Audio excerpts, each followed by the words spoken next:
There we go. We are live, I think, and we've already got some people in the chat. So I'll quickly say hello because I'm brilliant at ignoring chats. It's not a good trait. But we've got Daryl who was in first, I think, according to my little chat on the right, and then Laura was in. PvP is in Pleasant Valley Picker, and Steph is in. Hello. She's always flipping Mandy. Civic Eagle. Well, I've never seen that name before. Yeah, that's a new one on me. Oh, it's got a question already as well. Oh, is there a question? Oh, God, yeah. Oh, hang on a minute. I'm not even there yet. And I've got to do introductions, and there's a question. It's all coming in at once. Maggie May not. They come fast. Ali Evans is in. Hello, Ali. Good to see you. PvP, is this question you're talking about? Okay, well, let's just say some hellos first. So I have, I'm going to get this right, on my left, I've got Shellster and Lee. How you doing, Shell? Can't get there. We go. Yeah, good, thank you. Now, you've been on this before, haven't you? And I know. You're brave. I invited myself to this one. Yeah, you did. You invited yourself and everyone else. But you know, you're brave enough to come back on. So it obviously wasn't that bad the first time. You were brave enough to have me back. No, you with Lex the first time, and me and Steve just got a bit. When I saw that, I was like, wow, that is Pete is brave man. I mean, did you see Lex and Carla on yesterday? Did you guys see Lex and Carla on yesterday on Rummage Around? I started watching it, but I've not watched. No. Well, Rummage Around was mentioned to me earlier because is this one of the new people? Yeah, Kieran, yeah. Well, where did this Rummage Around Kieran come from then? Well, that name, he's been around for a while, but I think he's had a channel for about 6 months. But I just love his name, Rummage Around. Yes, perfect name. Yeah, it's a brilliant name. So much better than some of the names you get on these reselling channels. Rooney, even. Anyway, we've got Lee, Cola Flipper. How you doing, Lee? Good to see you. I'm all good. Yourself? Yeah, I'm good. Now, I know you're almost at 1,000 subs, aren't you? Yeah, 800 and something. So low 800s, but we're getting there. Come on, everybody. Sub to Lee. Definitely worth it. I love your channel because it is so informative, your channel. Quality content, well presented. Everything needs to see on. It's very professional. If you like your reselling shaken but not stirred. I'll take that. And we got Z in the house. How you doing, Z, with his friends in the background? How you doing? Good to see you, Z. Good to have you on. Yeah, and I'm wondering whether there's going to be lots of questions on the fact that you're getting a shop, which is kind of the big news. Not really. It's not news. That is the hot news press, isn't it, at the moment? It's not news. So, well, PvP says, did you finally buy a comb, Z? So that's the first question. No, I didn't buy a comb. It's a natural parting that my hair has. If only I had need of a comb. I do have a comb. I just don't use it. Yeah, I just haven't got enough of it. I used to have hair once upon a time. But there you go, a long time ago. My kids ask me that, Daddy, have you always been bald? Oh, man. Started off bald, came into the world bald, and you'll leave the world bald. Well, no, I was born with hair, but I don't mind going like this, you know, and having the old. I think one of the girls asked. I think one of the girls, when they were younger, asked Beck whether she was around in the Egyptian times. You know, like because they were learning about it at school, and they were like, "Mum, were you in the Egyptian times?" And obviously, I remember, like, you know, when you get asked, was it black and white when you were younger? You know. Oh yeah. Yeah. You get asked that, you're like, yeah. And the answer is yes. It was. This was all jet black until I had kids. Yeah, mine's going grey. It's a nightmare. Karin's in. Karin, I've got to talk to you about some Liberty samples that I've got. I'll have to sort of contact you and see what you think of them. I kind of thought that was up your street. They're big. It's a book of Liberty samples, big A3, about 50 or 100 samples in there. So yeah, I've got to ask her.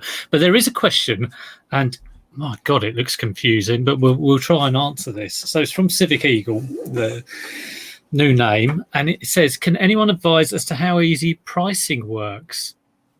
Do you have a particular account? No, I can't. I don't think. Do you have a particular account, private or business?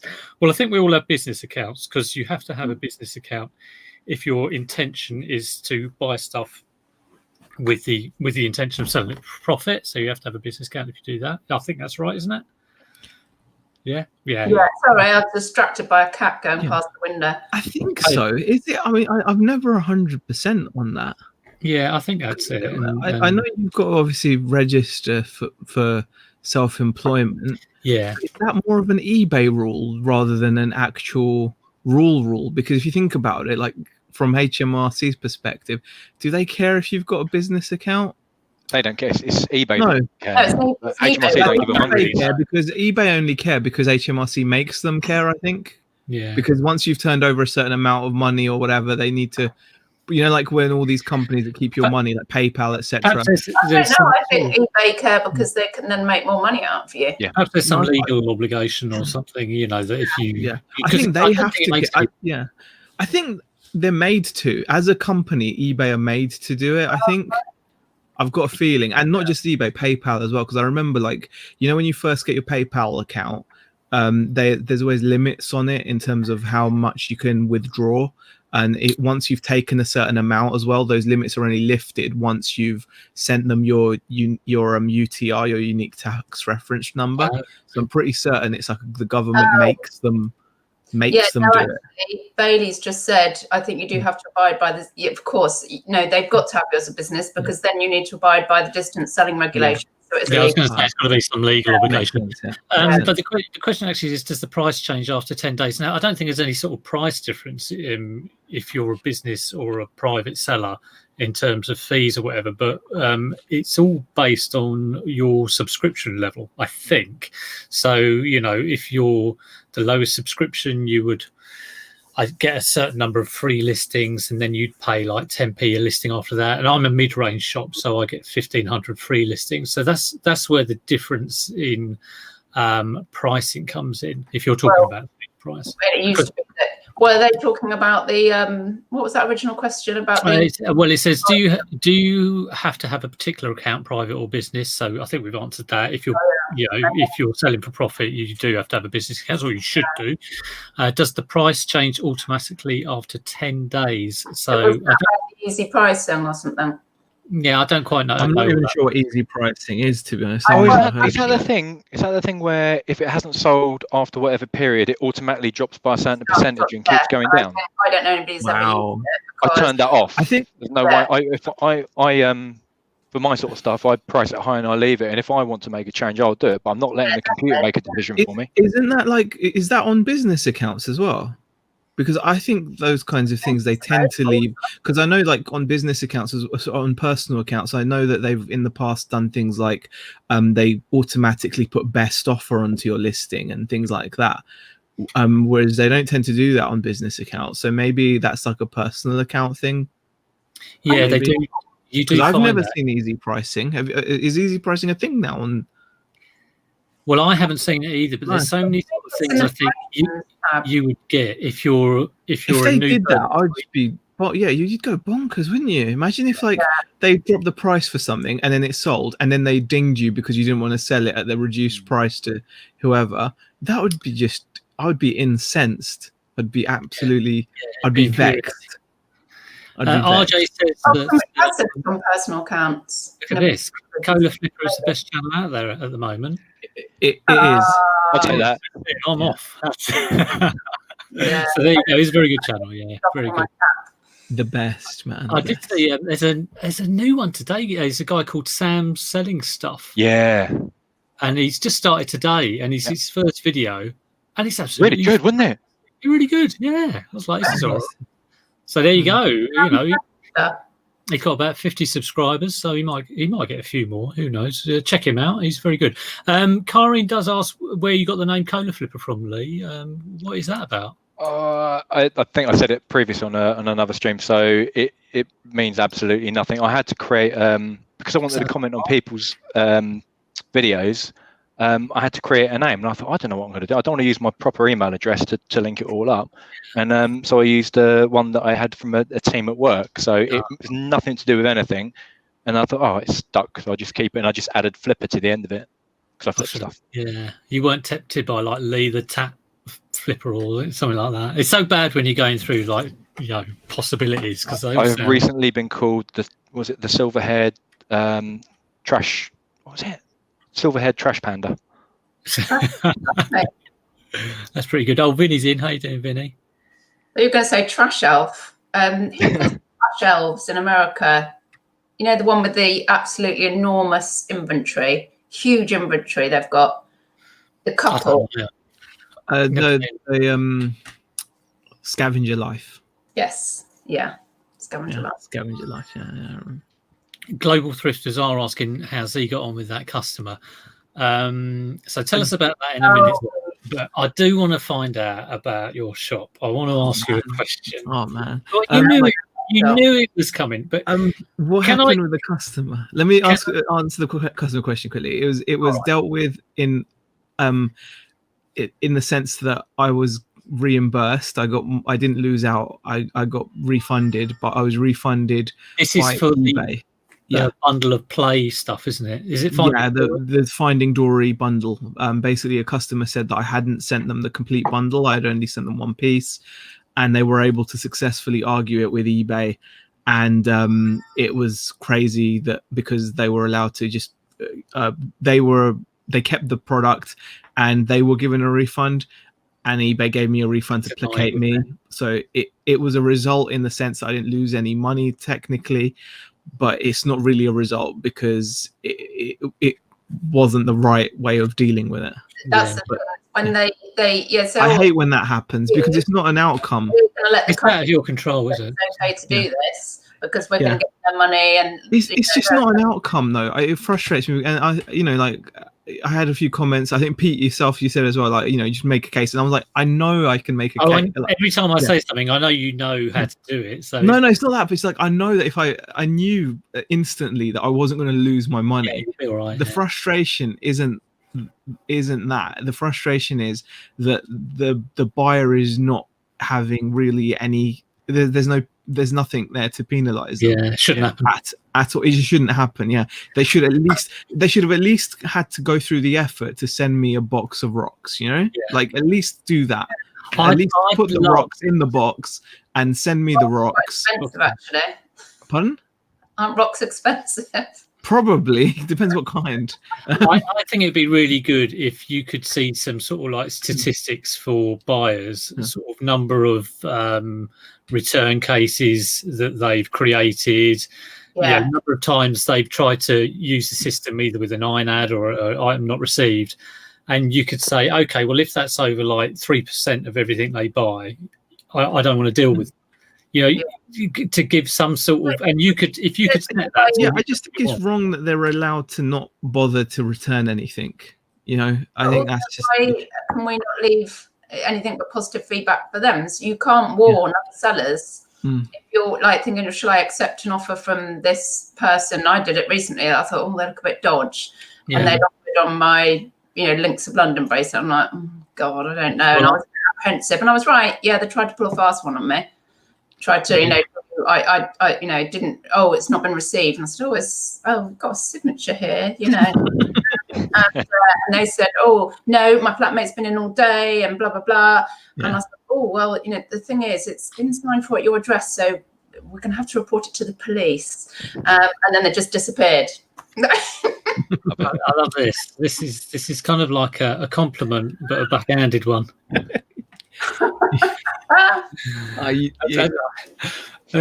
What next? You look great, old. Thanks, Pleasant Valley. I honestly do have some hair, but it's all sort of hidden back here. Don't keep talking about it, because then you're just drawing attention to it, Peter. Just let it go. Right, let's talk about your shop. That's what I want to talk about. At what moment did you? Headphones on. Should I put mine on? No, Shell. I just wanted to be like Princess Leia. So. Oh yeah. I've only got headphones on in case sometimes you get the reverb through the speakers, like the sound from the speakers. I'm going to get this question out about this shop in a minute. Go on. At what point did you suddenly dawn on you that you might want to get a shop? Was it after you started the market? Suddenly is the key word. Very sudden. As you know, that did you do the market for 3 weeks? I'm kind of an impulsive person. Yeah, I did the market. And you even had 1 week off where you got. Yeah, exactly, where I got the hump. Yeah, it went a lot better than I expected, and an opportunity happened to present itself. But there's a little bit more to it. I mean, we were looking for a place anyway because of just storage. A storage place. Storage, yeah. We were looking for storage anyway. And then I'm one of those really bad buyers / decision makers. You know, like if I'm out shopping, I'll convince myself why I need the more expensive thing. You know, like I'll be like, oh, look at Lee in the corner. I'll always convince myself. Like, so when I was buying my PC, when I was putting my PC together, I don't need an i9 whatever I've got. Okay, I don't need it. But at the time, I convinced myself that over an i7 processor, I need an it's the kind of dumb thing I do, and the same thing happened. Like, we were looking for storage. I could have gotten storage at a reasonable-ish price, I guess. But then I thought, yeah, but if I'm getting storage, if I just pay that little bit more, because this place came up, and places don't come up often on this high street. And when they do, they go. I had a little Google Maps of it. It's Garstang High Street. Yeah, it's a lovely little high street. It's lovely. Yeah, it's a lovely high street, and the local community. Yeah, and the community really is all about like local business, and it attracts a lot of people from the local towns and villages as well. People come to Garstang for the day and whatever, and opportunities don't come up that often. And I was like, paying this much for just storing stuff, I could store stuff, work in it, and potentially sell for a little bit more. Obviously not a little bit more, it's a fair bit more, but it's still. And it just happened very quickly, and like Beck was up for it as soon as I showed her the shop. Yeah, I was like, obviously I was going to ask Beck. I was like, because she normally can, put me straight if I'm thinking something really crazy. Wait a minute. She's like the brakes, but sometimes she's like, no, screw it, because she doesn't also want to be working out of your conservatory. Yeah, well, I mean, the thing is, she doesn't always want to be like working either. So I think because she's doing a full-time job at the moment, and she's got goals and ambitions to be back in the business as well and be part of it. And this was, I think, we were feeling maybe like a little bit like just starting to stagnate a little bit with the eBay at home.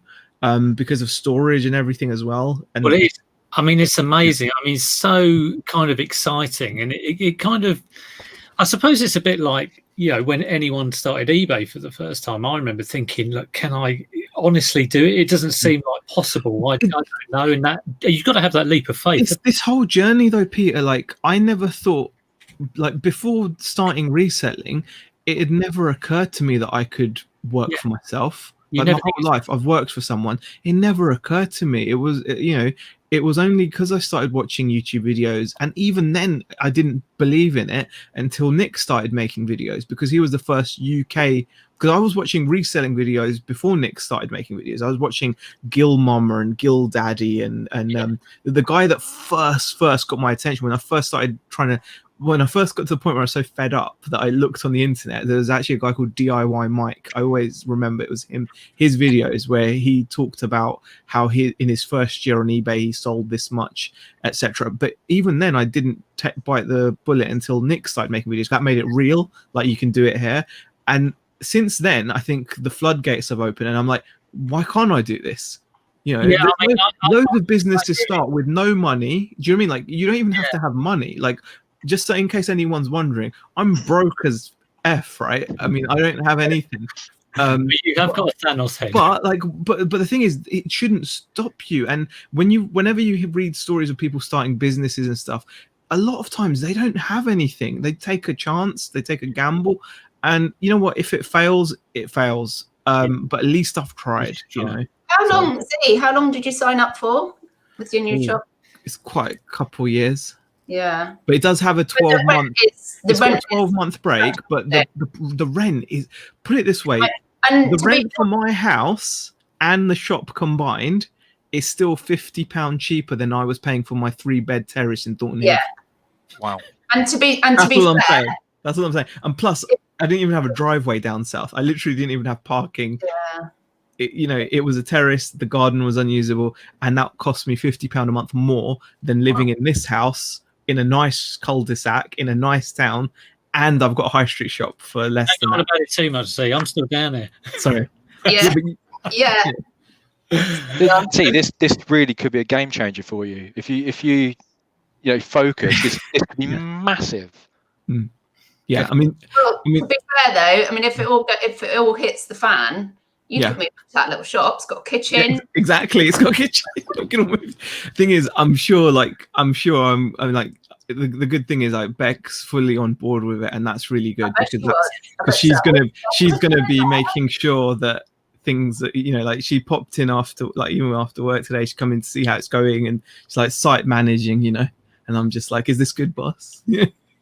And I said, I mean, there's lots of support within the community for people who, bricks and mortar stores, which, you're not alone if you've got any sort of, I mean, there's bound to be loads of stuff you don't know. And you can just put it out there and hopefully get some support. We have another couple of questions to see if I can. Someone was asking any opinions and thoughts on the new eBay seller update that's just been published. I haven't read it, and I guess no one else has. Oh, I think I did. Oh, well done, Shell. What's your thoughts on that? To give us a brief. Now I've got to remember what was in it. What was in it? I did read it. You're just trying to make yourself look good there, aren't you? No, I read it, but now I can't remember what was in it. Oh, really? That's convenient. Okay, so there we go. Shell's read it, but she can't remember it. This is. I could walk from the kitchen and to around there and forget I was on here. I'm a bit like that. In one ear and out the other. Yeah. I am trying. Another thing I wanted to talk about, apart from shops, was sort of like specialist areas and specialisms you have. Because they say you can be a jack of all trades, and I'm not even a jack of all trades. I'm I don't know, jackass of all trades, maybe. But you three, I think, I do regard that you have specialism. So, Shell, what would you say your specialism is, apart from taking the mickey out of me? That's the number one. To be fair, that's my best one. Yeah. Maybe we should do each other's. Okay. Well, okay. I'll do you three, and then everyone else can do it. So, Shell, I'll say the jewellery. Yeah. Currently, yes. Yeah. Currently. And maybe men's shirts. You used to be hot on men. Yeah. Lee, I would say clothing. Very much clothing. And quality clothing. Ladies stilettos. Yeah, but only on a weekend. No. And wow. See? He just has them to hand. Just has them hanging. Just has them hanging around. And Z obviously is with the RC, and back in the day he's got loads and loads of electronics knowledge as well. And I was trying to remember something Z said about cameras a while back, and honestly I got all the numbers wrong and ended up with a camera. But I think I still made money on it, so that's right. So I think that sums up. So what you three can say my specialism if you want, because I haven't got one at all. No, I'd say you're like the kind of bona fide generalist. Like you really, I mean, you definitely do have like a knack, like when it comes to repairing things. Yeah, I was going to message you and say, like, you know what, honestly, you could just buy broken stuff. Yeah. And, there is. No, because what you said, there's a lot of truth to what you said. Like, once you've learned how to do something, you get quicker at it. But not just that, you'll also then come across repairs. You'll know good things to repair. So you'll because there are, for example, people made a killing back in the day buying broken iPods, and you probably still can. Like, you could knock out an iPod Classic repair in 10 minutes, honestly, Pete. Like, there's no soldering, it's just ribbons, and you have the spudger and the right tools, the right torque screw, and once you'll start building up because I did a few repairs back in the day on iPod Classics. I remember seeing them. But it's like you'll start picking up those. You'll kind of zoom in on things that are often go wrong, but are often repairable. And I think that could be a really nice. I kind of feel like I'm missing out. I kind of want to get a specialism. Do you know what I mean? I kind of think. What are you passionate about? Yeah. Because if you're passionate about it, then you spend more time and energy, and you learn more and you push into it, and you can make more money out of it. Well, I mean, aren't you into like thingy? Aren't you into your you've got your old Commodores and ZX Spectrums? You're always buzzing when you talk about that stuff. Yeah, I am buzzing, but I just never find them. That's the thing. Maybe I should go out and hunt. Yeah, but it's how you. Yeah, but then I suppose it's just like, you don't find them as often at car boot, but because you're so knowledgeable about them, you'd be able to spot like a specific bread bin C64 versus a regular one. Because there are certain ones which are like 300 quid I've seen, and then there's some which sell for like 50 quid. I mean, with you and all your vinyl figures and buying those, is that just sort of like, I know you've always kind of liked that sort of stuff, but you've gone like, jumped in. I don't know. I can't. Would you say you're an expert, or you just no? know I'm not an expert at all. I'm not going to talk about paint apps and all that kind of stuff and all the 22 points. I've liked action. I like action figures. I've always liked action figures. I do have a thing for action figures, but that's all it is. I've got a thing. If I have a thing for something, I get into it. That's all it is. And I think that will be the same with all of us. Not any half measures as well. Yeah, but you get into it, don't you? Like, whatever it is you're into, whatever I'm into, I get into it. Like, if it's same thing with the coffee. Exactly the same. Yeah. And what about you? Personalities, where you get a little bit of something, you're like, oh, hang on, this is great, isn't it? And then like I just totally throw myself into something, and I'm off down the road, and well, Shell, how many kilos did you get of jewelry delivered? It was 50 or 60 kilos or something. 260 kilos. Yeah, 160 kilos. There's a big mountain of it still in the garage, and I've been buying more because it's a bit fiddly. So. So tell us about like what you do and your sort of like, so Z's sort of doing a different way of selling via his shop and all that sort of thing. So how are you selling your jewelry? More, half and half. I've lowered my shop level on eBay and sort of going for half of my kind of income's coming from eBay, but half I'm Insta selling now, more like wholesale. So it's like way less profit per item than I'd get if I sold on eBay or Etsy, because I'm selling it to other resellers who pick everything themselves. They make their own little bundles up, and then they go and flip it on eBay or Etsy, but I just have a quick turnover. So do you find are you getting many new customers, or is it the same sort of like people who are? But I think I've got about 20 people doing bundles at the moment. And then there's like a hardcore, most of them are just hardcore group that just... It's your crew, isn't it? Your regular crew. But they're all jewelry. Yeah. And some people that I said, come and watch me on Instagram when I was tubing. And they've come over and they've gone, I don't know what I'm doing over here, but you said to come over, so I've come over. So it's weird. So I really miss Shelley. I really miss your little 10:30 every day thing, because that was a good time for me to go and have a tea break, and I just go and watch you talking about jewelry for 10 minutes, and I go back to work. Yeah, Shelley talking bull for 10 minutes, and then I'll get back to my real life. Was that? Are you going to go back to sort of more regular YouTube, or are you just like on the gram now? Well, who knows? To be honest, I went on today because yesterday I actually got bored, and like kids are back at school, and I don't really want to say that, but like there was no one to play with today. My friend said, "Oh no, better not see me because I've got a cold," and I was like, what am I going to do? Like, I was sitting there for 10 minutes when all the kids went to school, and I was like, it's actually quiet. It's wonderful. Yeah, it was really good, but I need a real life crew as well. Tom doesn't count being in the kitchen. It's just bland. You know what I mean? So would you say you're doing about the same on like Instagram direct sales, what people pay via PayPal, and then would you do bank, and which may move more to that as we all go to managed payments? I think it's about. And is that every day you do that, or is it every few days, or what, posting on Instagram? Well, just do you do lives on Instagram then? Or? Every day. I just what time's that? follow me, do you, Peter? Well, not on the gram. No, I mean, I was. I need to start following you on the gram. Actually, it sounds kind of interesting. I've got you, but I just don't look at Instagram. Yeah, so I did a post for this. I started on Instagram, didn't I? And moved over here. Since I've been doing YouTube, I haven't been doing Instagram. I should do both, but I just sort of turn your back on everyone. all about 12 of my Instagram followers are having it. I'm really disappointed. I haven't done any posts. Shell loves flexing on the gram, says Indy. She loves it. Indy's big on the gram as well. Yeah, I want to get more on the gram.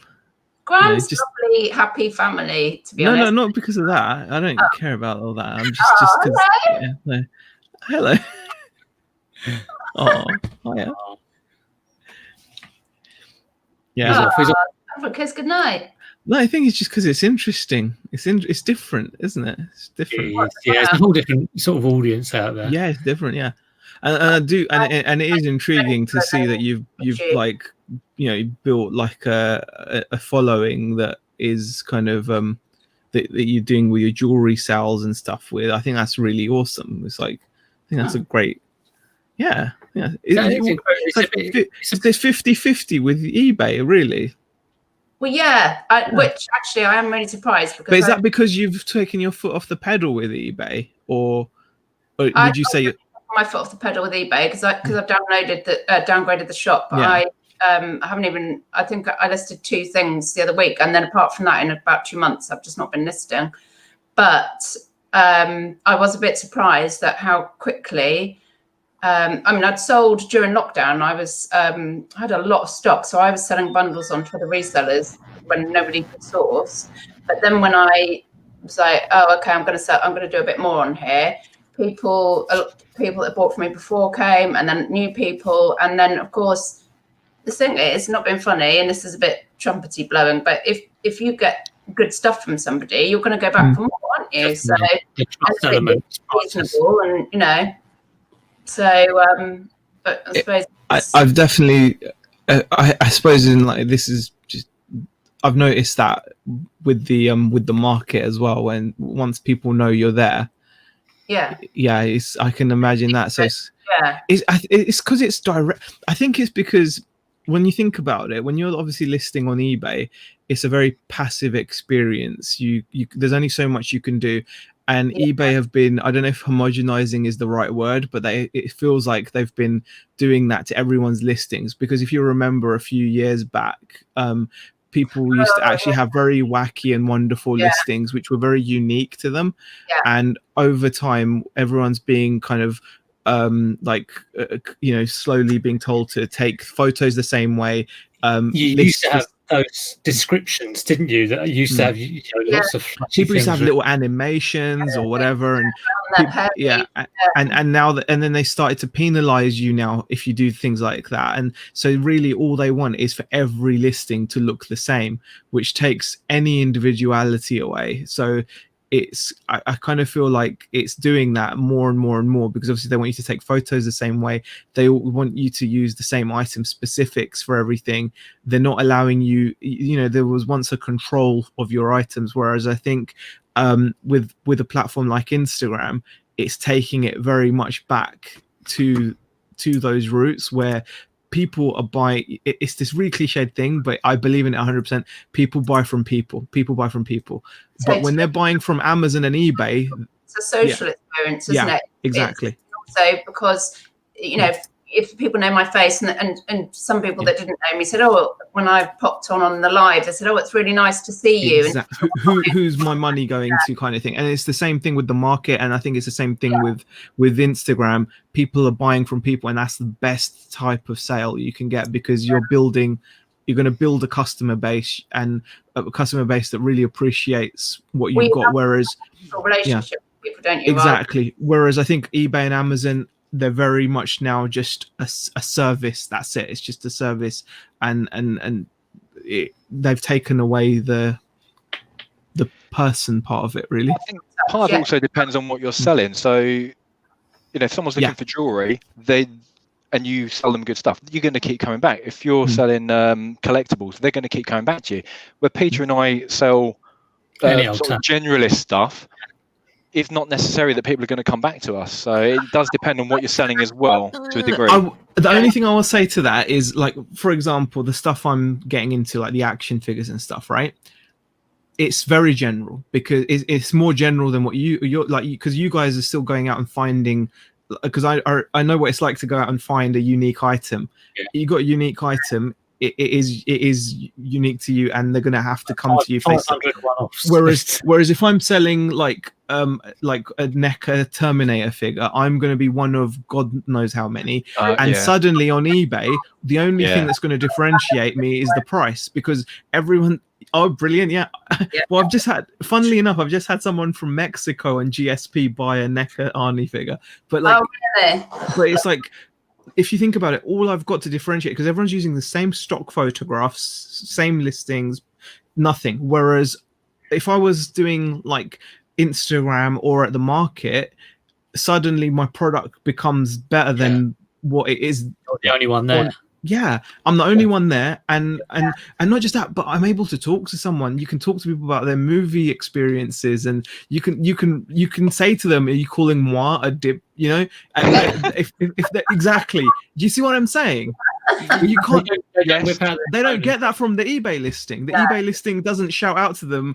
Do you remember the bit where he says, you know, "Hasta la vista"? It doesn't do that. Whereas you can't call treacle in a message, can you? No, you can't. Exactly, you can't call them treacle in a message. But that works exactly for your businesses. For me, I couldn't give a monkeys. I don't care who's buying. I don't care. If it fits them and they like it, they can have it. I don't want to interact with anyone. Do you want it? Yes or no? This is what I'm asking. Do you want it? Yes. Give me the money. That's it. I don't care. No emotion. I am. But one of my kids said as well, isn't it? They said, "Mummy's heart is made of love. Yours is 1/8 stone." Oh, great. Okay. You can see why. Do you ever get messages saying, "Oh, I received this top. It was really wonderful. We had a lovely, I had a lovely day out in it, and it really meant so much to me that I got this great item of clothing." And you just write back saying, "Yeah, whatever." I don't even write back. I've got time for that. If there's a problem, I sort it out like proper 100%. Over and above customer service. Yeah. But I haven't got time for frills. Yeah, but the thing is, it's about I've got a day job as well, so I just don't. Yeah. I literally have no time. You're doing it properly. Well, if depending on what you're after, I suppose, but you're doing it properly in terms of profit margins. This is how we do it. I think I don't get caught up with treacles and send me a picture of you in it. I can't, I never have one of those. I couldn't give a flying. Just take the shoes and then come back. Like, I don't need feedback. But I think again it comes down to, like you said, the items you sell. The items like you're picking up, Lee, are like they sell them. You're picking items that sell themselves, right? Yeah. But like, in order for someone like myself to have a competitive advantage, do you know what I mean? Because I'm not selling something, and that makes complete sense, and that's why it's interesting. So many people can sell different things in different ways. 100%. If you just sold all of that stuff on eBay, it would be really, really difficult to do that because of the number of other people doing it. But I have got it on eBay, and that's the thing. I've probably sold more of it in the couple of weeks at market than I have to the world of it, because in your head, I'm on eBay, I'm in front of millions of people. It doesn't matter. But I'd have never thought that. But when you started doing the market, I was like, really? Is that going to work? I had someone buy literally a whole series of a set of figures off me. Wow. That will never happen on eBay ever. Yeah. It just won't, because you're one of a million sellers that are selling the same item, and all they're doing is they keep on dropping their prices in the hope of getting a sale. But the thing is, it's not always about the price. It's just like boom, there's like a list of it. I mean, you got all that toy stuff from the. Sorry, Shell, go on. No, the person that bought that whole series, did you have like a good chit chat with them? Yeah. Oh, huge. Yeah. They're now like a loyal customer. The reason why, I want all of it. Exactly. Yeah. Exactly. But again, it depends what you're selling. Just like I said, it depends on what you're selling. If I was selling like a Revox amp, I wouldn't need to. I could be just like Lee and be completely heartless about it. I could be completely heartless about it. I could just put my listing up, Revox amp, you know, this is the model number. Oh, nice. And what have we this got? is the price. Let's just see what Lee's drinking. Is that I can't see what that is. Oh, sing a beer. Oh, I like that. I've got Black Stump. Have you had this? No. You haven't had Black Stump? I should try. No, it's really nice. Yeah. So I'd give everybody a little a taste of it if I could. I've got a question from Tanisha Bartley. He says, could you guys maybe talk a little about GSP to those of us who are new to selling on eBay? I know a little, but not enough to start it. So basically, I'll say what I know, and then everyone can correct me where on bits I've missed. But if you are in GSP, I think you have to sort of sign into it. What happens is your buyer has the option, a buyer from abroad has the option to pay a bit more, I think, than normal shipping. And what actually happens is it goes to a distribution center in the UK. And once it gets there, it then gets sent on to you from that distribution center. And if it gets either lost or broken on the way, as long as it's got to the distribution center, you're covered. If you get a return item not as described, that can be a bit of a headache because you would have to organise paying the return from a foreign country. And it's not always worth it, because I had that. I had a pair of trainers. They did a item not as described, and they said these are counterfeit trainers, and they weren't. It was just I had described that there was a letter missing off of the description. There were Air Hirachi GS, and I hadn't put the GS, so they'd argued about it. Yeah. And for I think it was like a £35 sale, but for me to get it arranged to get sent back from France, it wasn't worth my while. So I just told them to keep it. It just wasn't worth it. It's a nightmare. So returns like that where you get items not described. But I think it is a great thing because it does really open out the global market. I mean, you can obviously do your own postage abroad. But this way, eBay are dealing with and putting a lot of the cost of the postage and various sort of import duties you might have to pay straight on the buyer rather than yourselves. So, I've got some good things to say about it, Peter, because I don't have time to muck around seeing what prices everything is to send overseas. So, by doing the GSP thing, I've got a full-time day job. I've got a family, got a wife. I'm trying to renovate a house. I can't muck about. I literally don't have time for it. So just ticking a box, I have no stress, and all I have to do is make sure it gets to. Was it Stafford or I can't remember? Yeah, something like that. WF13 AUR. That's all I know. Yeah, and I don't care. But something that really helped me is when I think we spoke about it previously through a message. I think when I'm doing the photography, I'll photograph whether it's the shoes, dress, coat, whatever it is. I'll then weigh it, and I'll make a note in my notebook so that when I put the listing in at the bottom, it'll ask you for your approximate package dimensions and the weight. So if I just leave it as standard, they will go off the average of whatever a pair of shoes is, and they will overcompensate, which means that the end buyer sees a falsely high price for the postage. If I put an accurate size of the package and postage and the weight, then it should, in theory, make my item stand out as having slightly cheaper postage, so mine's more likely to sell. When you pointed that out, I actually tried it. I think I don't know what the item was, but I put it, checked it where it had none of that information in, and changed my location to the States, I think, or somewhere, and it was about 26 quid.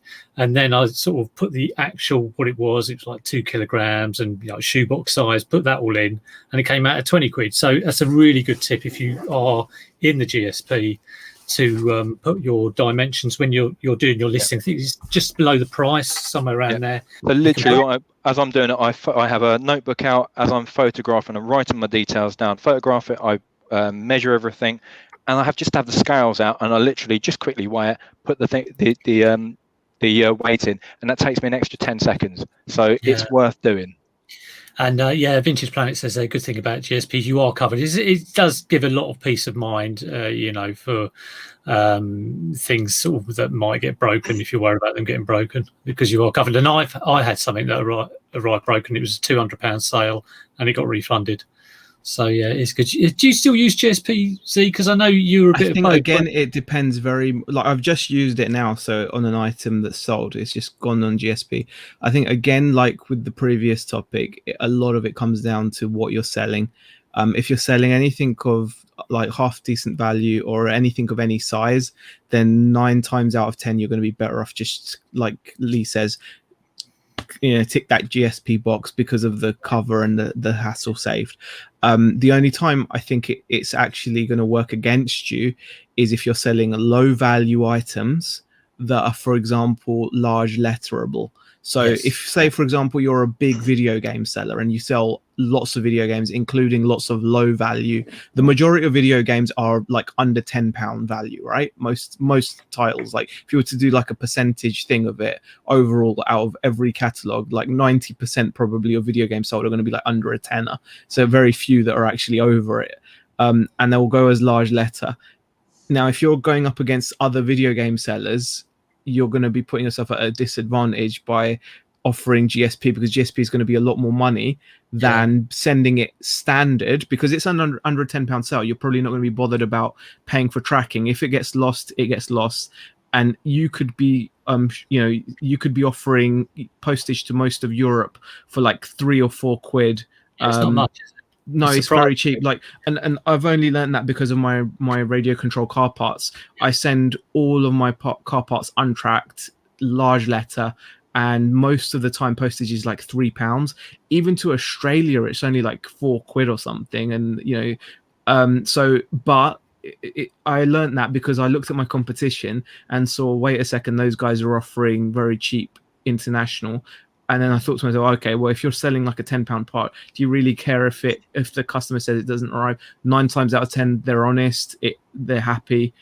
So you had one where, was it someone said it didn't arrive twice? Oh yeah, ages ago. Yeah, I think so. Yeah, I think that was someone in South Africa once. Yeah, I think like I sent 2, but there were only like 3 or there was like a £4 value. item. You know, if it happens twice, then what do you just put them on the block list? Well, now I just after once I just don't. But I just like now I don't bother. But like back then, I thought, well, I've got many of these things. I can't really like. Sometimes I don't mind just sending them. You know, just it's got so much quantity. I mean, I'd say GSP definitely worth sort of like if you're new to it. Yeah, just sign into it and just it's good to know what it is and what it's all about, and then you probably will get to a situation when you realize when it's good to use and when it's not good to use. But you or use if you're lazy like me, you can just tick it all the time and you don't have to like normal, just off it goes. The risks increase you as a buyer when you do it yourself, but the other side is like if you're shipping to other countries with GSP, they automatically work out customs and charge you at the point of purchase, whereas when you're sending it yourself, there's a good chance that parcel is going to make it through without being hit by the customs office of the receiving country. And that's why a lot of buyers like to receive items sent by yourself. Oh, Tommy's just saying there that international sales increased 80% last year when switching from GSP to self-ship. Wow. Now, maybe if you put in your dimensions and weight of each individual parcel, that you might get a bit more GSP. That ratio. Mine went the other way because I was selling about 10% overseas, and when I started doing the weighing and measuring, it went to about 30%. So it depends on what you're doing, I guess. News Junkie was sort of asking here: do you what determines whether you list an item and include postage in the price, or you have postage as extra? For me, it's entirely how similar items are sold on eBay. So normally media is free post. I don't do a lot of media, but if I do, I will put it as free post. I have had everything as free post to try and get this bestseller badge, and decided that some things are worth doing on eBay, some things aren't. So 2 things that have eBay sort of have banged on about is like do free postage and do like fast dispatch. I don't bother with either of those. I've changed my dispatches around. I don't think I've had it because I've come back before and forgotten to take it off a 5-day dispatch, and it made no difference whatsoever. It doesn't make any difference, or I haven't found. I mean, what, as everyone knows, what makes the difference is listing regularly and sort of like having activity on your store, not busting a gut to get things out in the same day, 1-day dispatch, and having free post. Somebody was asking about that actually, because you've been doing your listing challenge, if it's made a difference, if you've seen an increase in sales. Yeah, a huge increase. I mean, and it's changed how I'm going to do things as well, because I would like to know, like, out of, say if I sold 100 items, how many of that 100 have been listed within the last month? And I think the ratio would be very, very high. So it just seems that everything that sells is new stuff going on the shop. So, I put on 90 new items. Talk about that, ending all your listings, and that's what I'm going to do. So I'm totally rearranging how I'm storing everything. So at the moment, it's kind of like similar stuff in similar areas, but I think I've got like 26 kind of areas, like half racks. And I'm going to have one for each week. So it's 26 weeks. So nothing is going to be over 6 months old. I mean, it'll mean taking it off and doing a new listing. But you're going to do stuff. But luckily, Liz knows where everything is, doesn't she? Yeah. So earlier on today, I was looking around for something that sold that's been on my store for 3 years. And I messaged Shell saying, I've been looking for this. No, it was on your stream, wasn't it? I was going, I've lost something. And I daren't ask Liz, because she will just find it like that. And of 2 hours, I was searching around this morning. Harry Potter tapes, audiobook thing. 2 hours. £40 or something. Peter, how many tapes was it? Was it just one story's worth? Or? Yeah, 6 tapes or whatever. I built up the full set because the final one, Shelley knows about it because I spoke to her at the Christmas do last year. And it was the final Harry Potter one. Because most people were buying CD by then, there were very few of the cassette ones available. So I managed to get a series of the cassettes from the first to the last cassette, and I sold the whole lot to either France or Belgium, 125 quid. Wow. For the cassettes. Good. But it's difficult getting the last one. The early ones, easy to get on cassette. The last ones, sometimes people are charging 70 quid for the last set, Deathly Hallows on its own. I sold a series of the books for 200. It's nuts. But anyway, eventually, after like over 2 hours of searching for this blooming thing, I asked Liz, and she found it in 2 minutes. Of course. Unbelievable. She was like, "Oh, what's this down here that's fallen down?" Oh, yeah. Oh, thank you. Peter, I was just going to mention about the question about whether including postage or adding postage on. If you're doing a discount, if you're knocking 15% off the price, I don't want to knock it off my postage as well. So I have postage separate. So I very, very rarely, unless it's media, that's the only time I do it. But I rarely do media. So that's why I have separate paid postage, because I don't want to discount that. Yeah, sales or offers, or if you're doing promotions on your store, you would, if you've got a 1% promotion and you're selling something, for you've got like a £10 postage on it, you'd pay. It's small, but it would add up. It adds up. If you've got a 10% sale, why have the 10% on the postage as well? On the other hand, so for me, when I was, people used to buy. At the moment, it's been really quiet over the summer, but prior to that, selling lots of necklaces, people often would buy like 3 or 4 necklaces, and then they'd go, "Oh, can you combine the shipping?" And I'd funny around with all of that. And then I thought, actually, if I just put the shipping included, I had none of that anymore. Or like, "Oh, I think you can do the shipping cheaper," and all that business. Well, as you know, I'm a bit of a jewellery expert, and I do actually, as well as media, my jewellery is free. New jewellery thing, jewelry. Yeah. How is that going? You sold? I think I sold about 4 or 5 things, but I've only listed about 10, so it's not too bad. I've only got 30 kilograms. I haven't got like a metric ton. I think, are you still buying from Tom Foolaway?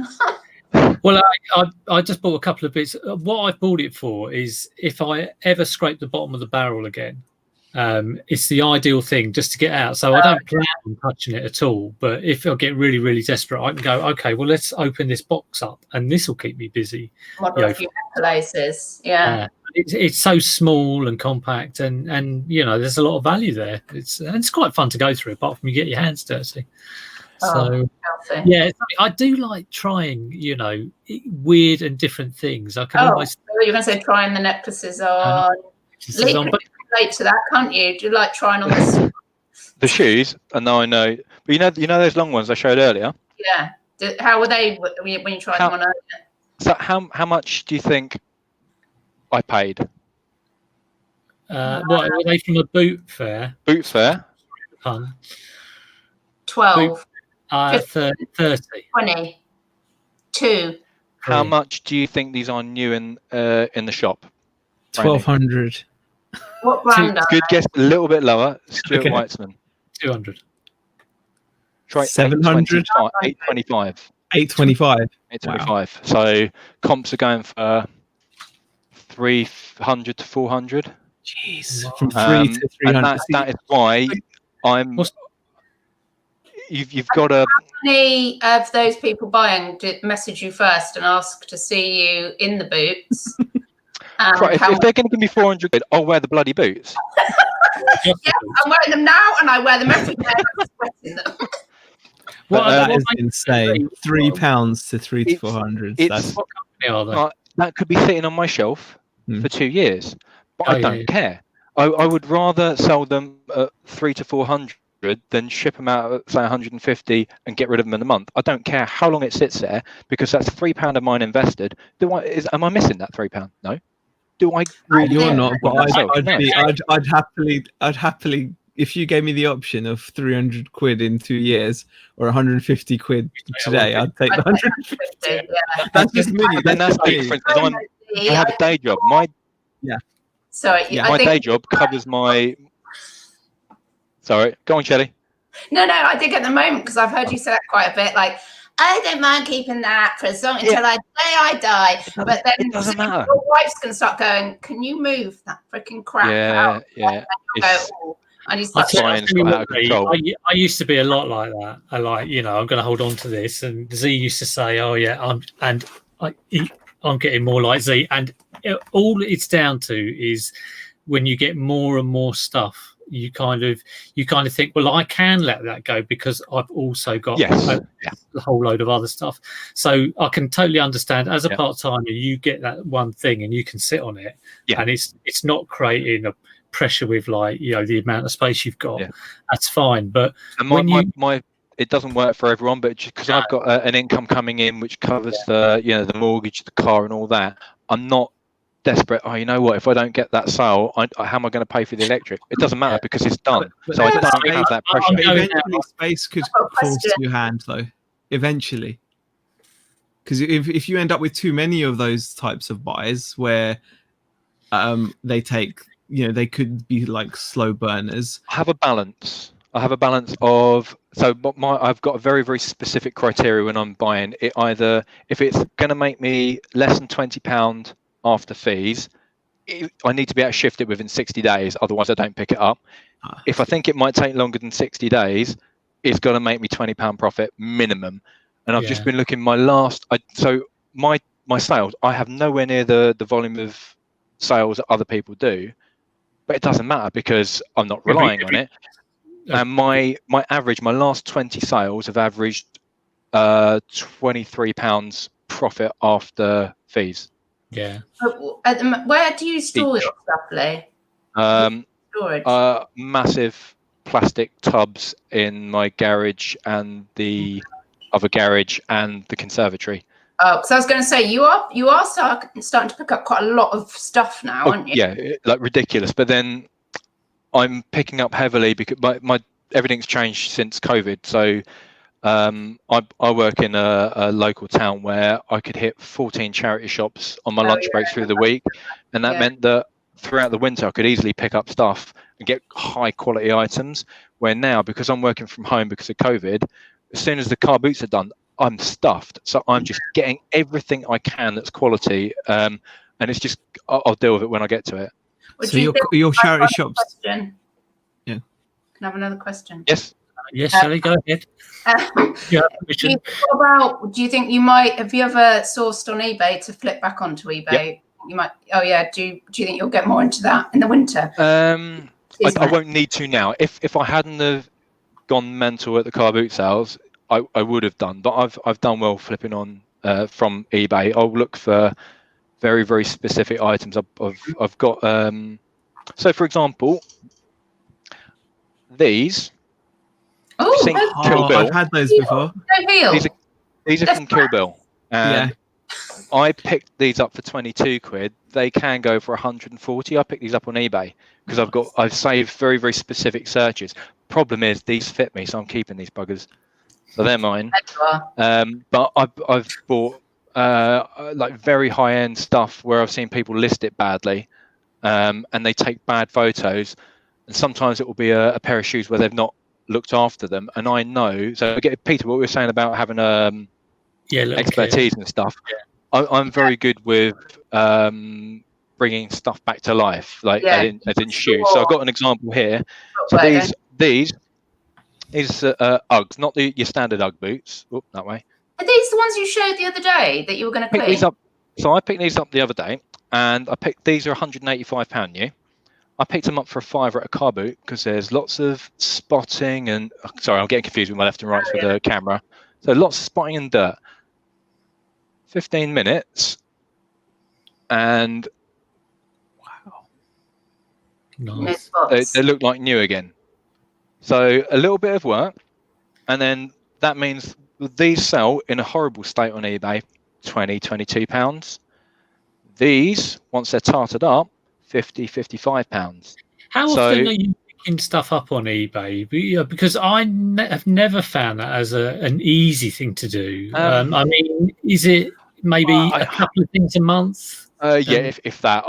I've got very specific searches saved on my phone, and I'll just sort of every day I'll scan down where there's a little blue dot. Oh, that's popped up. I'll have a look. Yeah, so it's a quick look in, quick check in. But I'm not bothered. I mean, for me, car boots are the best place in the world to source because I can hit my local car boot. It's over 200 cars. Yeah, it's a pretty big one. More likely to get even more profit getting it from the car boot, aren't you? Like, it's so cheap.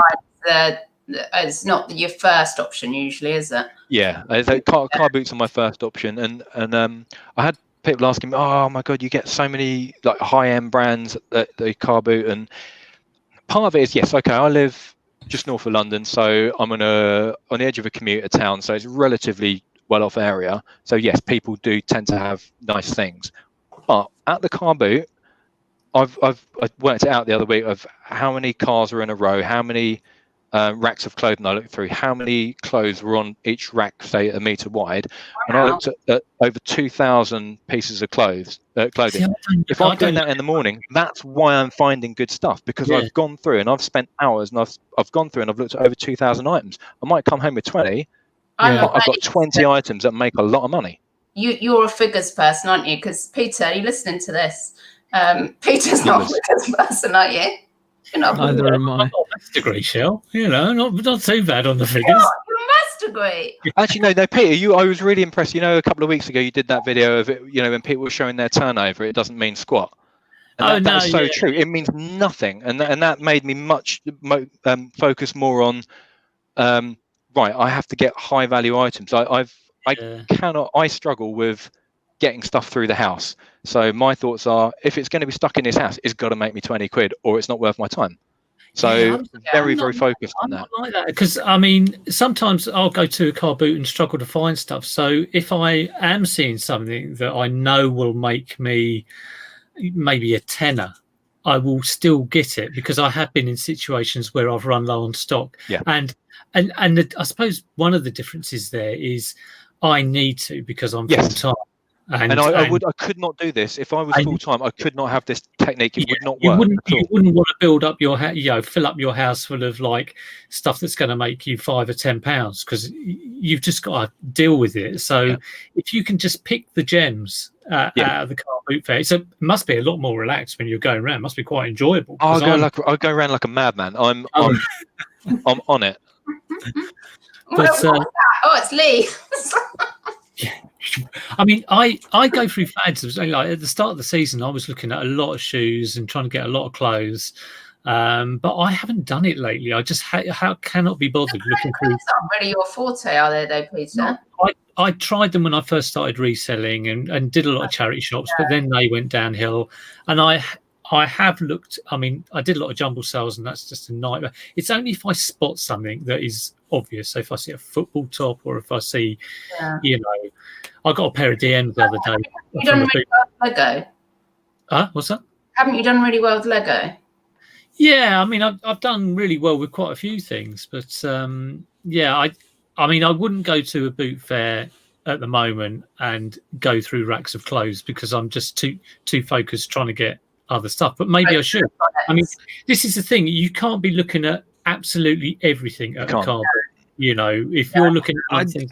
Can I also just say, I think there's a thing about how long you've done this as well will affect, you know, you change over time. Like, I mean, like, it's really cool because I remember stages where, like Lee said earlier, like car boots are just like the best. And I remember there's been so many times where I was grinning ear to ear on making YouTube videos saying like how car boots are like the ultimate thing, right? And like right now where I am, like, and this could change again, but right now shops, isn't it, the thing? And right now, I wouldn't want to go to a car boot really, like unless I'm going to sell stuff, or unless I'm going for a bit of fun. But you know, right now, but that's because of like once you've been working for yourself, I suppose, for like quite a while, you're going to obviously try a bunch of different things, and some things are going to fit you better than other things. And like, for example, you know, Pete, you know, there's seeing Lee pick up like boots that retail for like 800 quid for £3, it's attractive, but you know, if you did that, they'd probably still be sat there, you know, for a lot longer than it depends on who you are as a person. Whereas Lee, I think, has got this kind of laser focus. He'll just you don't care what you sell, right? And I think Pete says he doesn't care what he sells. Pete says he doesn't care what he sells as long as it makes a profit, because that's what we all do. It's like a knee-jerk answer. Like if you ask a reseller, what do you sell? Anything that'll make me a profit. Everyone says that, but it's not true, because most of us will have, you know, like, you know, Shazad's on the screen there. He will sell anything that'll make him a profit. Lee, I'm sure you'll sell anything that make a profit. Shell, I think she might say she'll sell anything that make a profit, but I think we're the less professional ones. Me, you, and me. Zaheer. Like I've figured out after all this time, but I think the same goes with Pete. I think like we have to have some level of like, love, or at least interest, at least passing interest. Oh, and when I say I sell anything, I am a generalist. I'm looking out for anything that I'm constantly got calculations going on in my head. What's the weight of that? What's it going to cost to post? Everything's working out. Then I've got to work out if I take a 15% offer, then I've got to take my 15% off for fees. Then the cost of the item, have I made 20 quid? And I'm trying to do that as I'm sort of scurrying through. And definitely not. It's a lot going on in my head. I mean, like, I think I can't remember who it was, but someone posted up on Instagram actually like a photo, and they were like, I bought these 2 vintage wine glasses in a lot for £5 or something, and they sold the pair of wine glasses for like 100 and something quid, and they had these really cool like they had these little kind of like twizzly bits in the stem, and they looked really awesome. But it's like, even though I know that there's value in something, it just doesn't. I'm still not going to be, I'm just not going to do it. Like, you've shown me those cool boots, and they're amazing. I would definitely go for those Kill Bill / Bruce Lee in The Big Boss, was it? Game of Death. Or was it Game of Death, was it? Yeah. Like, you know, I'd still go for those. Those I'd sell or buy, but I definitely... Yeah. Also, Lee, how long have you been reselling for? My first sale was the start of September last year, a year. That's it. So a year. We're buying for a bit longer, but that's it. A bit further down the road. Learner. That you also think, what did you just say? That you also start to think, oh no, I really can't be asked with cleaning. There are things where I can't be asked now. So even so, with regards to I'll pick up anything, I still focus more towards clothing and shoes. Slightly changing already, yeah. But within that, so for example, even though I know, for example, that I can smash out caramel and jumpers all day long, if it's too bobbly, I think, I really don't fancy doing 10 minutes of debobbling. I know I can debobble it, and I know I can make it look good. Can I be bothered when I can pay an extra £1 and get one that doesn't need debobbling, and I've got 10 minutes of my life back? So I'm more focused on what not to pick up of the items I would pick up, if that makes sense. Time and ag for it as well. Now, probably you're in your head going, hang on, I calculate I have been through 500 pieces of clothing. I've got 1,500 to go. So I try and batch work. Oh, go on. I was just going to say, I mean, do you think that's why you got into you get all those toys wholesale, don't you? And did you start so much? Oh, did you start to do that because it was for a love of it? I mean, I've often thought that if you you're a gambler, Z is a gambler, and you are. I'm firstly Shell's got me spot on. I am a gambler. I do have to gamble because you could just be a really good. Kind of normal reseller. Go to the car booth. I could, but I've done that, and I know I can. Thing is, I know I can do that. I know I can do that. I 100% know I can do that. I've done that. But it's boring for me now. That's it. It's simple. What used to excite me doesn't excite me anymore, because now if I pick up a really good buy, instead of it making me happy, it just makes me sad, because I just think the only reason I'm remembering this is because it's I don't know when it's next going to happen again. This is such a similar sort of story to Nick and Andrew, because from their sort of journey, they did eBay originally and Amazon to a big degree, and then they had the gaming shop, and that was a huge success. And then they had the other bricks and mortar store, which was a baby clothing shop, and that wasn't a success. So you never know what's going to happen, but you have to go with what you want to do. I mean, I'm definitely a gambler, and I do feel I do also feel like I think the thing that I like at the moment about wholesale is I like the communication aspect of it, like building the accounts and the relationships, and like you do get opportunities, some really crazy opportunities come up. Like you get offers that you would never get otherwise. Careful with those offers, Zay.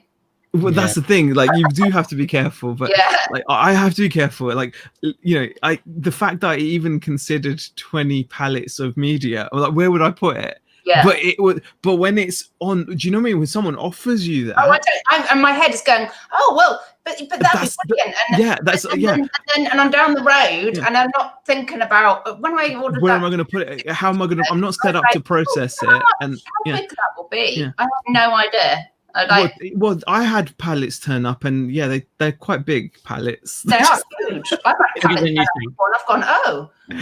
But I think it's just like at the moment I'm just and again it's at the moment. At the moment, I enjoy the fact that I can just sell something, like stuff I've sold today. Okay, is making me profit, and I can just order it and get some more delivered to me. That on tap. That is wonderful. I mean, there's no like ifs or buts about it. I think the thing that might really work for you, like personally, to keep your interest going with a shop, is the fact that you're going to get that human contact, because you're good at and you're personable. And it will feel you that you get to. I love that. It's what I've done all my working life. Like as soon as I went, the market definitely did do something to me, because I was like, I remember this. I was like, I remember this, and it was brilliant. And I think like the only other thing is I'm still trying to scratch the itch of the getting like the bargains by hopefully buying used stuff from people. So that's better, isn't it? Could come into your shop, and so I'm hoping what I'm going to do is build up a reputation where I will buy things from people, and then that stuff can then be my because I still want to keep it, because I'd be silly to just stop doing stuff, but keep many baskets of eggs going. Basically, like when you see the results you can get, I mean, I think you'll be able to do that whilst you're in your shop as well. I mean, it's a sort of like That's the plan. You can still do that work. I mean, it's like Craigslist. Is it Craigslist Hunter? Pete had a shop, yeah. And people bring him stuff, and then they're photographing it in the back. And exactly. I mean, he's got it all going on, hasn't he? You just need to get a parrot and a cat. You just need a parrot. Well, we've gone 15 minutes over the hour. I don't want to keep you from what else you got on. I don't think there's any questions in the chat we've missed. Everyone's just been sort of chatting away amongst themselves. Leads to deals there. I know. I've got a quick scan through it all. I haven't been keeping my eye on it really. Namely Tracy. She's already asked for a picture of me in the Alexander McQueen dress. You need to start an OnlyFans, Lee. Copy that as well. Start an OnlyFans where you can just. Oh, good God, no. Let's see if I can go back and find that. I was telling a friend of mine who was thinking about like starting like a coffee van thing, and I was telling her about the questions you get when you sell shoes. And she's like, "What really?" Yeah, I said, "Look, listen, coffee at the front, shoes at the back, feet, and when they arrive, you say, do you want a coffee or is it feet today?" Here we go. This is a two-part question. Do you think buyers add things to watch lists on purpose to get a discount? Oh, definitely. Do you not do that? I do sometimes. I'll just leave that in the basket for a bit, see if they offer anything to me. No, I've never done that. I don't buy a lot of eBay though. So, but yeah, so that's when they do offer to watches, is it? If someone does that, yeah, okay, there you go.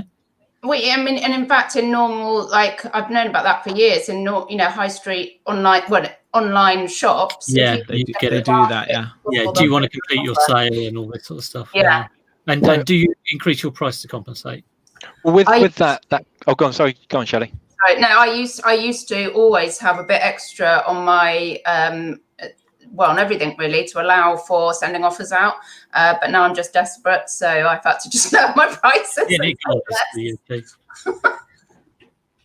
I'm very so my day job, I'm using a lot of spreadsheets and that, so I'm pretty good with Excel. So I've I'm not going to do it ongoing, but I've tracked all my buyers and sells for the first year, and with regards to working out what I'm going to price something at. Yes, I look at the costs that it's going to sell for, or the comparables, but I put in my buy price, what the postage is going to cost, what all the fees are going to be, and then I work out, right, okay, so let's aim at this amount, but I've got a column which shows me the minimum that I'm willing to take, and that is usually at least 20% more. It's so funny. I did exactly the same. I did exactly the same thing, like by item. And I think a lot of new eBay sellers do it. Like, I bought this for a tenner. I sold it for that. What's my return on investment? Yeah. What's the lowest and highest I take? And then I wouldn't do it forever. Yeah. It's a great thing to do at first, though, because I help you learn. Because it gives you that mental, that muscle memory, doesn't it? Yeah, because that's exactly it. So because once you've seen it enough times on your spreadsheet that a £30 item actually equals £21 profit, then bam, you know the maths straight away. How much do I want to spend on that item? So obviously that's not potentially useful for people who've been doing it a while, but for newbies, tracking stuff, it helps you learn exponentially. And then it also helped me with my buying, because what I did, rather than just put in shoe A and shoe B, I would put like shoes ultra, as in Jimmy Choos, Louboutins, whatever else, and then I'd have my standard shoes, and then I have women's trainers, men's trainers. I'd look at all my average costs, all my average sales, and then I could work out, well, I know that if my average sale price for a women's trainer is this, I must not spend over £4.20 on average when I'm buying women's trainers. And I know that if I'm spending less than £4.20, or what, I'm just making that up, but under whatever it is for that category, I know I should make 20 quid on average. And if it's a specific one, I think, oh, you know what, that trainer's in really good condition. Yeah, I'll pay more, because on average, it's still going to be under my threshold. So just as a learning technique for me to learn what not to overpay on, it's really helped me control my costs and help me improve my sourcing. So I've got my sourcing costs really under control. And I used to do something similar with auction houses. I wanted to just say as well. It's worth doing it when you first start going auction houses. To factor in so for every auction house I used to visit, I used to have a spreadsheet with their specific fees. Oh, wow. Because some would have a hammer price plus VAT, some would just have a hammer price. And then when I did that, every time I was bidding, I knew what £30 bid actually meant. Yeah, great idea. Had, a little table, and it had like £10 to about like £300. So price, but it gave me the cost, because there's two or three fees that go on top of that. Well, it's like it's hammer price, then there's VAT on the hammer price, and there was something else. You're right. Exactly. Yeah. So, and you know that most people that were bidding just weren't thinking with all of that added up and muscle memory. I think the same as people that go off selling on Amazon and forget about all the fees. And it used to help me massively, and I did really well. But then after a while, like you guys said, like when you first start, that's it, buyer's premium. But then once you've done it a few times, in your head, then you start knowing that on this auction, if I bid this much, what I'm actually bidding is this much. My £30 bid is actually a £50 bid. Once you start sort of like selling a lot more and a lot more items, you lose the actual time to go into that detail per item. And I don't even have time to do the basics of what I should do. I've got to catch up on like a few months' accounts, and that's just a download and keeping track of what I've bought. So it's amazing how you do lose the time. And I did it when I started because I think the enthusiasm was there to look at each individual item and go, I was amazed when I first started selling on eBay that I've actually bought this item and it has sold, and that to me is incredible. And now, there you go. Funky Neil's just put in, and the online bidding fee as well, because I used to bid online rather than go there and bid. I used to bid online, and they normally charge an extra 5%, I think it was, when to bid online as well. So there was so many hidden costs. Lots of fees. There we go. Right, so I think we call it a night. We've been gassing for an hour and 20 minutes. Thanks ever so much for coming on, everyone. Shell, thank you. What's your plan for the rest of the week? That's all right. You're not barred yet. I'll just keep inviting myself if you don't invite me again. Yeah. I might have it. Like I say, they're a hell of a thing to organise. And my plan originally was to do this every week, but that's naivety for you. Maybe. See, I'd love to have all of you on my channel, but again, it's that organising thing. That's the issue. I'm so bad. Yeah. So you got any plans this week, Shell, or just enjoying the kids being back at school? You what? My what? You got any plans for the rest of the week? No. You could have at least made something up, Shell. I got a bit bored yesterday, and I've just lost. I don't know what I'm doing anymore at the moment. I need a new direction. Get on YouTube again. 10:30. Yeah. I don't know. I need something. I need a new thing.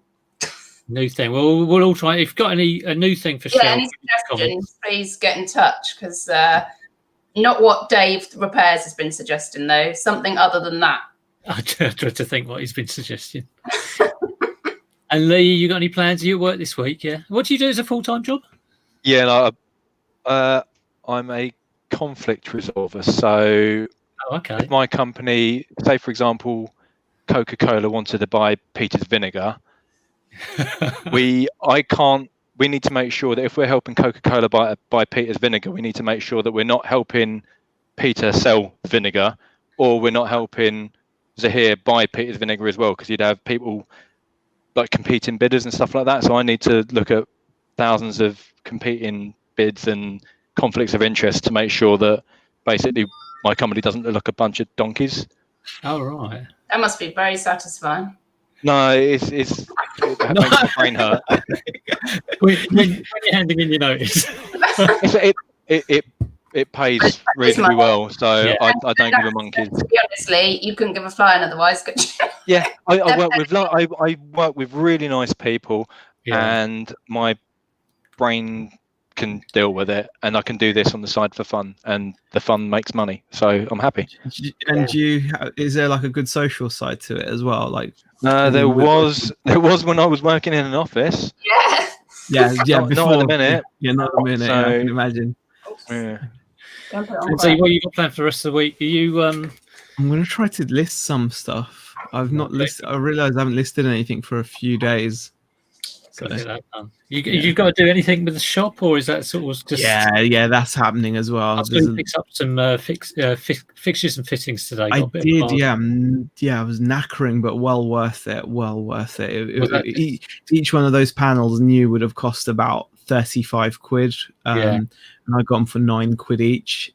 So really pleased. When's the open day? Do you know? Have you got a day? We're aiming for the 3rd, so October. We can just. Yeah, we're aiming for that, but that is like, bear in mind we've never opened a shop before, so we're probably have a little like opening day event. And, I don't know. Might just closer because we could all come, couldn't we, to your open day? We'll just open up and be like, "Hey, how you doing?" We could have little blowers and hats. No. Yeah. No. We could all dress as superheroes, and that's not going to happen. No, we'll do something. Well, thanks all of you for coming on. Do subscribe to Code Flipper because, like I say, he's quite close to the 1K. It'd be fantastic. Great channel, very informative. But for now, take care, and I'll see you all soon. Take care. Thank you. Bye. Bye.